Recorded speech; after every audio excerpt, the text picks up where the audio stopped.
എന്റെ തമ്പായി എന്റെ എല്ലാ ആഗ്രഹങ്ങളും നടക്കണേ. പേടിക്കണ്ട, ശരത്ത് കൂടെ കൊണ്ടുവരും. ഘോഷയാത്രയ്ക്ക് പോണം. അവൻ എനിക്കറിയാമുള്ള അവനാണ് ഉത്സവ ശരത്ത്. നമുക്ക് പോവാം. ഇന്നെന്താ ഇങ്ങനെ? നിനക്ക് ഇവനെ പറ്റി അറിയാൻറ്റാ. ചെറുപ്പത്തിൽ ആരാണോന്ന് ചോദിച്ചപ്പോ അമ്പല കമ്മിറ്റി പ്രസിഡന്റ് ആവണമെന്ന് പറഞ്ഞവനവൻ. എനിക്ക് ഉത്സവത്തിന് ആന പറ്റില്ലല്ലേ? പറ്റില്ല. എനിക്ക് വരുന്നുണ്ട് JCB വെക്കാം. കേട്ടിട്ടില്ലേ? മംഗലാംഗിന്റെ JCB, Thechukottukavu Hitachi, തൃക്കടൂർ Bharat Benz. അയ്യോ ഒരെണ്ണം കൂടി ഉണ്ട്, പാമ്പാടി ട്രെയിലർ. ഈ കുന്ത്രാണ്ടും നിർത്തി മാറ്റൂ, കൊറേ ആയില്ല. എന്റെ വീട്ടുകാരെ പറഞ്ഞിട്ട് കൊടവെല്ലാം പറഞ്ഞിട്ടല്ല.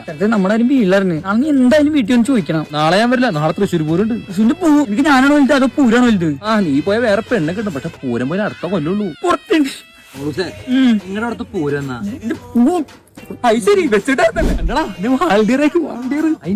എനിക്ക് ചത്താലും മതി, എന്റെ ഒരു ആഗ്രഹം പറഞ്ഞിട്ട്. നീ എന്തിനാ ഷോ കാണിക്കണേ? അമ്പലത്തിൽ വാളണ്ടിയർ അല്ലേ? നിനക്കൊന്നത് പറഞ്ഞ മനസ്സിലാവടാ. ശരത്തെ എന്റെ ചിക്കൻ്റെ ഒരു പടം വരച്ചു തരും. അയ്യേ, ഞാൻ ആന മാത്രം വരയ്ക്കുള്ളൂ. ഞാൻ പടം വരന് തുടങ്ങിയത് ആന വരയ്ക്കാൻ വേണ്ടിയല്ലേ? കൂടി ആനല്ലേ തല എന്റെ ചിക്കൻ്റെ വരയ്ക്കാൻ പറ്റും. എന്റെ തമ്പായി ഇവനെന്തീ പറയണേ? ശരത്തേട്ടാ വന്നില്ലേ? പുത്തങ്കാലി ഉത്സവമാണ്. നീ വന്ന ഉത്സവത്തിനോ? മക്കള് എന്താ എന്റെ കൂടെ കൊണ്ടോട് ഉത്സവത്തിന്.